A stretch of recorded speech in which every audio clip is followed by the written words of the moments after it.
Kolkata metro ভারতবর্ষের প্রথম metro. তার মেইনটেনেন্স কিন্তু ইতিমধ্যে 12টা বেজে গেছে। তবে এখন বাকি যা মেট্রো দেখছেন, এটা কার মেট্রো, তিনি তার কৃতিত্ব নেবেন, এই লড়াই করে লাভ কি? বিজেপি কি আছে এর মধ্যে? বিজেপি সরকারে আসার অনেক আগে থেকে এই মেট্রোর প্রকল্প, তার কৃতিত্ব মমতা ব্যানার্জি দাবি করছেন। তিনি বা কেন দাবি করছেন আমি জানি না।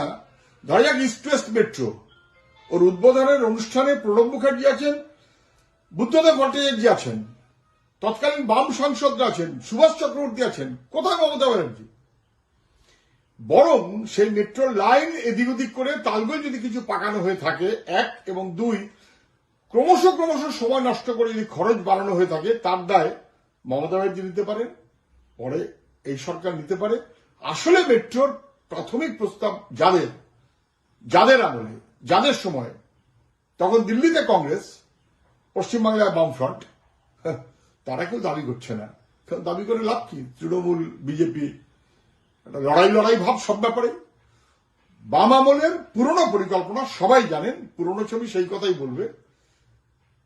কৃতিত্ব দাবি করার লড়াই করা উচিত না। মেট্রো বাংলার মানুষের, তার মেইনটেনেন্স যেন ঠিক মতো হয়, এটা ওরা দেখুক।